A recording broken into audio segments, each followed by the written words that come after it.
Adiós ríos, adiós fontes, adiós regatos pequenos, adiós vista dos meus ollos, non sei cando nos veremos. Caminos de ida y vuelta.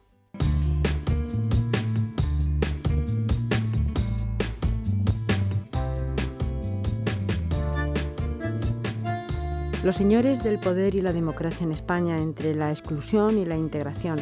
Bien, esto es un libro que ha escrito el profesor Varela Ortega. El profesor Varela Ortega es catedrático de Historia Contemporánea en la Universidad Rey Juan Carlos y también es presidente de la Fundación José Ortega y Gasset Gregorio Marañón. Lo primero, darle la bienvenida a este programa, a Caminos de ida y vuelta. Bienvenido. Bueno, muchas gracias por estar aquí y prestar atención a algo tan esotérico como las cosas que uno se ocupa, escribe y le interesan, ¿no? Pues las cosas que a usted le interesan, por lo menos, que sé que son muchas, pero por lo menos estas nos interesan muchísimo también en este programa, porque precisamente de eso va y esos son los temas que tratamos en Caminos de ida y vuelta. Vamos a hablar de la historia de España, sobre todo a partir de la Revolución Francesa, el siglo XIX español, el siglo XX español, y lo vamos a hacer en relación con los exilios, con la política, con la exclusión, porque en nuestro país y también, supongo, en Europa, y usted nos lo dirá, la exclusión, es decir, vienen unos, se van los otros vuelven y se van los que estaban, ha sido una constante que además llama la atención quizá ahora, que en estos tiempos globalizados no sabemos si la cosa va a ser así o no. Usted también nos lo dirá porque vendremos hasta el presente. Pero si empezamos haciendo esta historia y la situamos, porque queremos situarla después de la Guerra de Independencia española, con una Constitución de Cádiz muy reciente, con mucha gente ya acusada cuando vuelve Fernando VII de su exilio, también podemos empezar por ahí, de afrancesada. ¿Qué ocurre en esos comienzos del siglo XIX español? ¿Qué se va gestando? ¿Es algo que solo ocurre en España? ¿Qué ha ocurrido ya en Europa, en Francia, en Inglaterra? Bueno, si usted me permite empezar por los orígenes remotos de lo que llamamos democracia en el sentido griego de la palabra. La democracia es un invento para evitar los exilios. Se inventa como solución de conciliación y de pacto, precisamente para evitar lo que era tiranía éxtasis, que se decía, ¿no? Revoluciones y tiranías. Tiranías en el sentido clásico de la palabra, no en el que nosotros la usamos, pero en todo caso, el tirano era el poder absoluto, muchas veces muy popular en las ciudades de tiranos, ¿no? Porque redistribuía riqueza, pero exiliaba a los opositores o enemigos. Y eso producía, en los exiliados, se producía la éxtasis o la revolución. Esta dialéctica revolución-tiranía es lo que en el mundo clásico, siglo VI antes de Cristo, les dio la idea de que había que organizar un sistema de integración, un sistema de participación, que es lo que es la democracia, y la democracia como solución de ese problema. El mundo contemporáneo, ya saltando a donde usted con razón quiere empezar, que es la época de la Gran Revolución, pues es una época también de estallido en toda Europa continental, al menos, que produce efectivamente exilios. En Francia, les émigrés son los emigrados, son una figura literaria y una figura real de los que emigraron por la Gran Revolución. Y luego, volver Luis XVIII, que es como Fernando VII, vuelve la restauración, por eso se llama el periodo restauración del orden del antiguo régimen, o un intento de eso, se producen también desbandadas y exilios de gente que se siente excluida o se siente perseguida. El exilio, digámoslo claro, es una manera de evitar la prisión y a veces la muerte. Nos está hablando además de dos palabras, una que está en el título, en el subtítulo de su libro, exclusión, quizá como contraposición nos está hablando de integración, que sería lo contrario. Lo que está claro es que integrar se ha integrado poco o en pocas etapas de la historia. Integrar es integrar, concertar, aceptar el otro, la diferencia, la tolerancia, mucho más el cosmopolitismo, que es a lo que deberíamos quizá aspirar, según mi opinión, ¿no? Es difícil. Cosmopolitismo, tolerancia, integración son cosas difíciles, ¿no? De algún modo estructurar o inventar una estructura que nosotros llamamos liberal democrática ha costado siglos.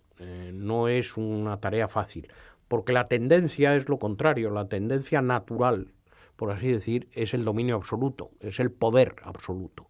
El poder es abrasivo, expansivo, intensivo, y esto son sistemas de transacción, de control del poder, de fraccionamiento del poder. Fíjense usted que Montesquieu lo que piensa es en dividir el poder, y son sistemas artificiales, son artificios de la cultura, decía Ortega y Gasset, y es un poco cierto, ¿no? No nos ha sido fácil en Europa, y no es fácil ahora cuando nos quejamos, con razón, pero quizá poca comprensión, lo que ocurre en Egipto o en países de las primaveras árabes. No son fáciles. La integración en la Europa contemporánea, en Francia, en España o en la Inglaterra del siglo XVII, no fue una tarea fácil. Profesor Varela, yo creo que aquí hay otro emplazamiento para otro programa, pero ahí está también la filosofía del poder y del hombre. Esto sería otro tema porque que está ahí también, subyacente en lo que estamos hablando.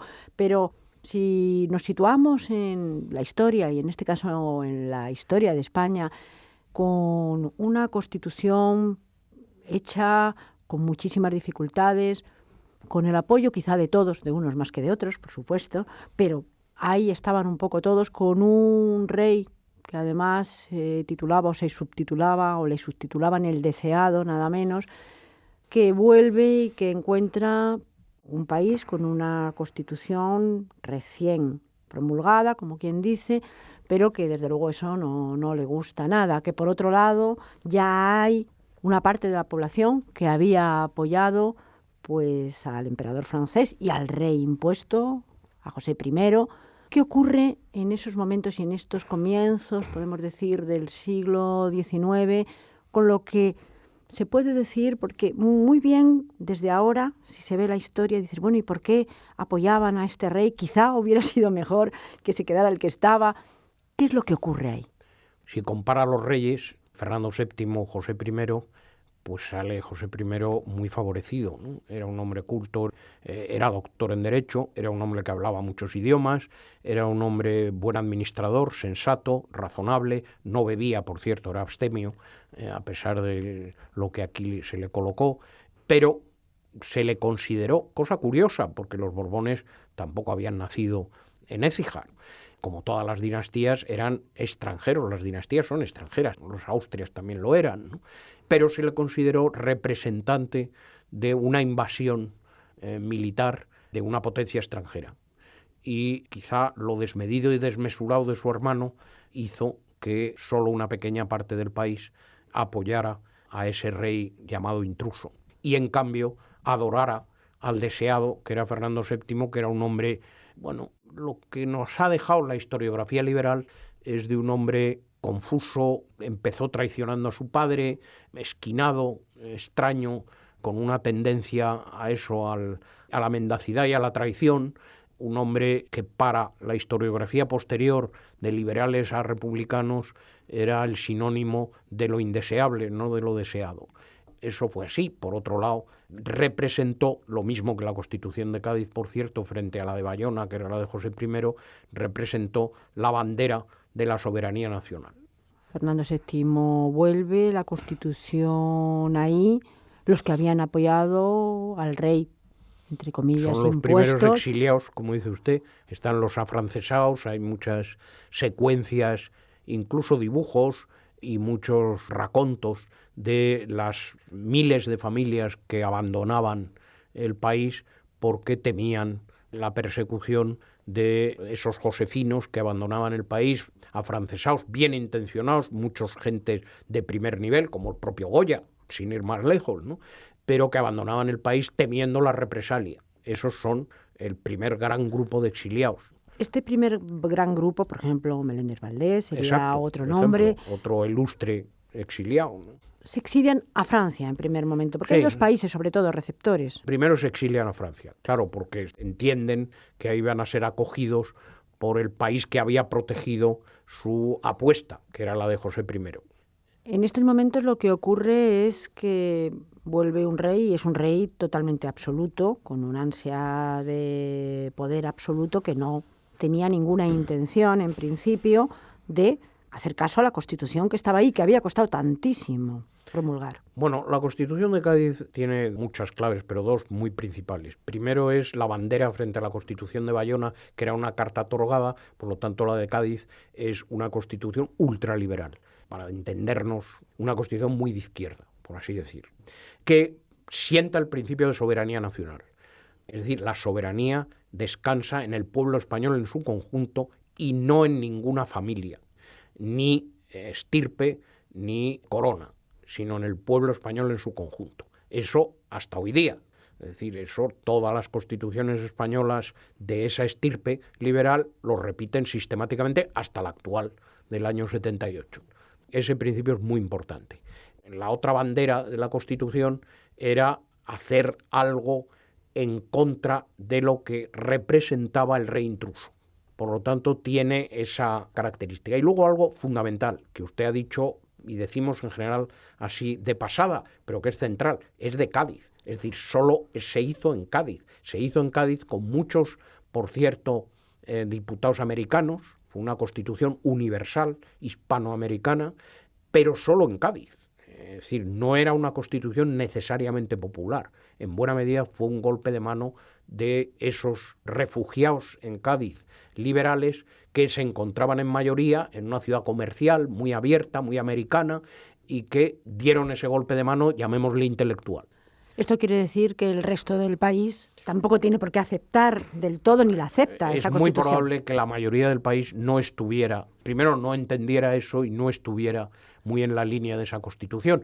Y luego no olvidemos que Fernando VII cabalga a lomos de lo que es, a partir de 1814-15, la vuelta de los exiliados, precisamente, de lo que son los emigrados de la Revolución Francesa en toda Europa, la vuelta de los aristócratas y de la legitimidad, en este caso la legitimidad monárquica, Luis XVIII en Francia, Fernando VII en España. Es verdad que Fernando VII, para ir a sus exilios, es un extremista, es un hombre muy extremo y produce esos otros exilios que ya no solo son en Francia, son en Inglaterra, muchos de ellos, exilios de liberales, a partir de 1823.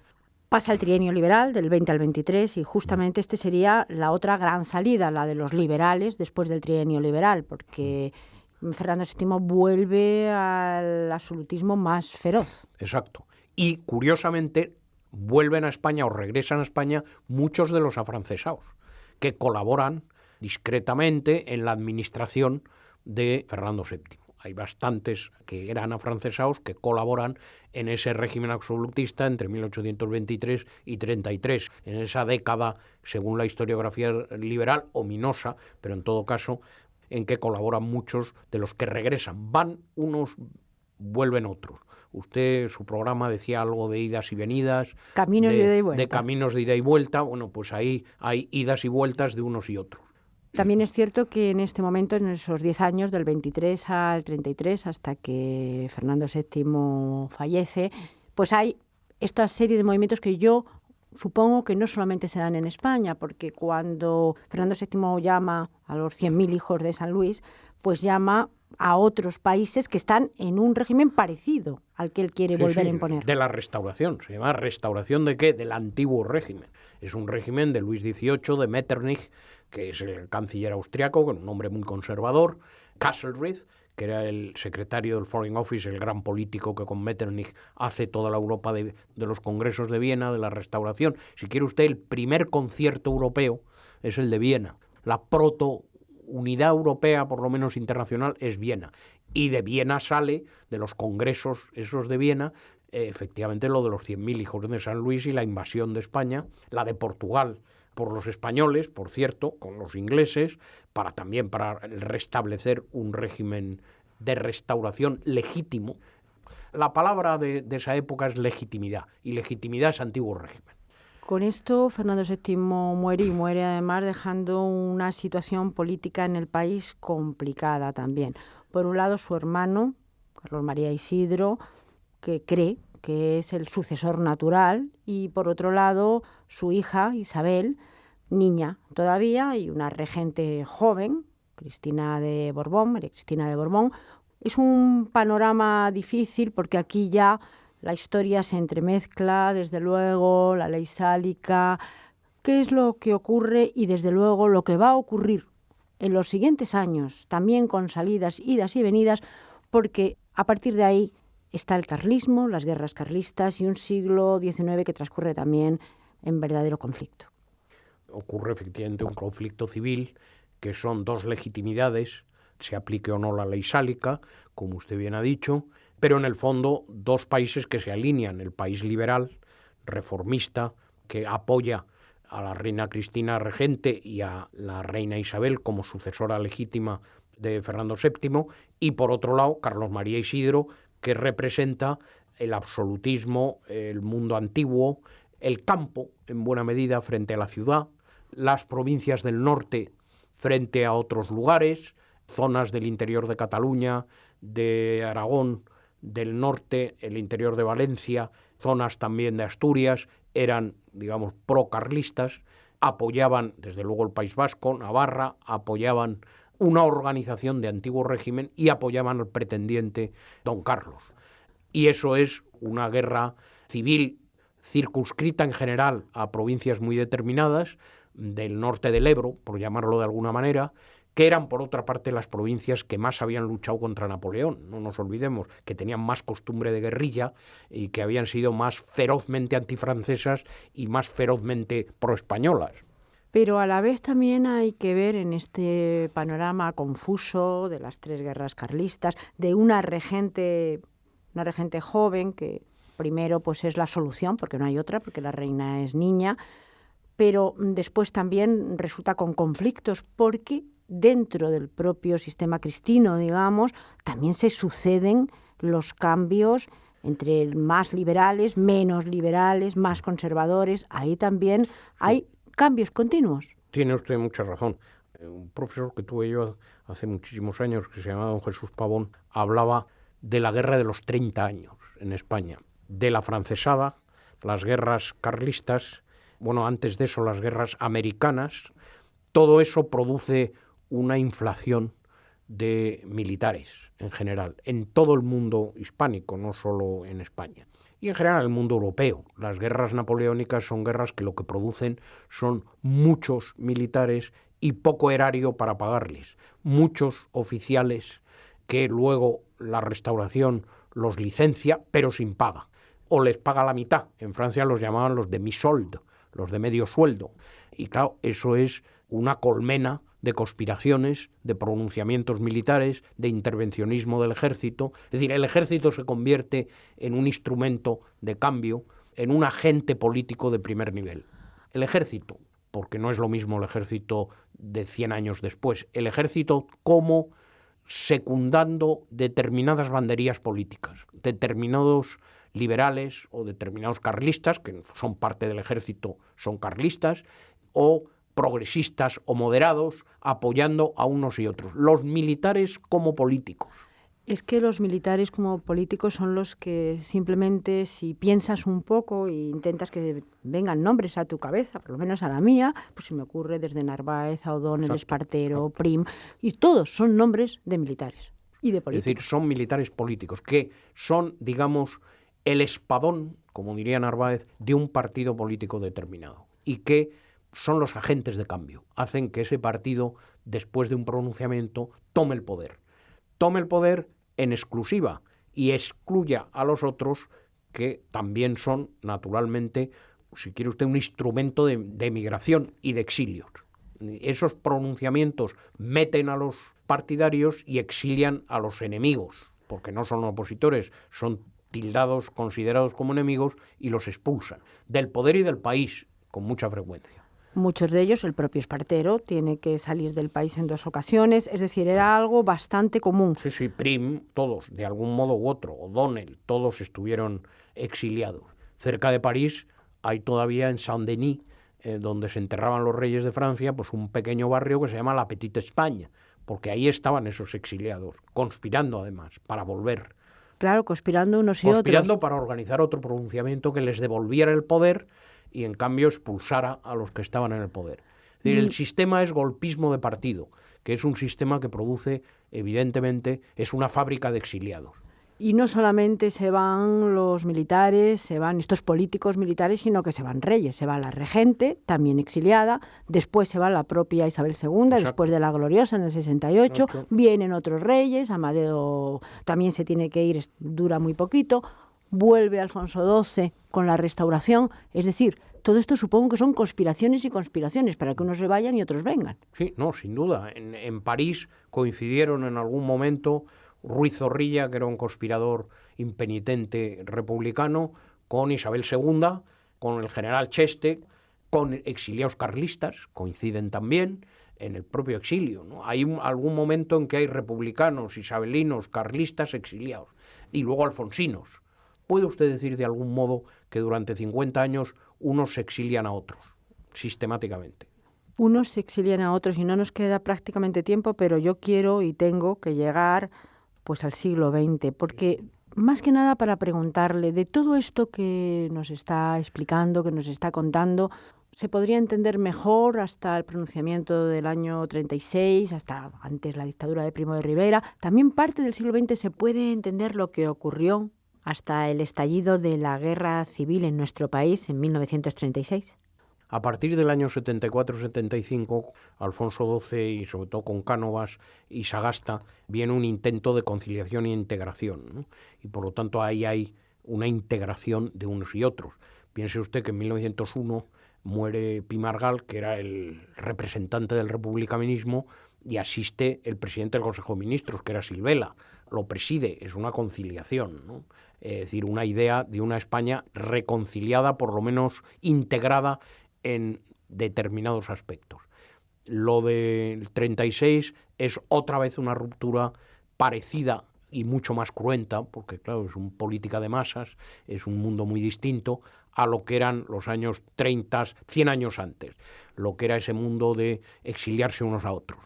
Ahí de una manera trágica, porque la guerra civil no es una sublevación carlista, es una guerra en todo el país, con 300.000 muertos, en fin, de unas dimensiones muchísimo mayores, mucho más cruentas y mucho más extremas en su política de exterminio, de exilios, etc. Y además el exilio va a otros lugares. La mitad de los catedráticos de la Central, que hoy llamamos la Complutense, se van a México, la mitad de los catedráticos. Es decir, que ahí hay un exilio republicano muy numeroso.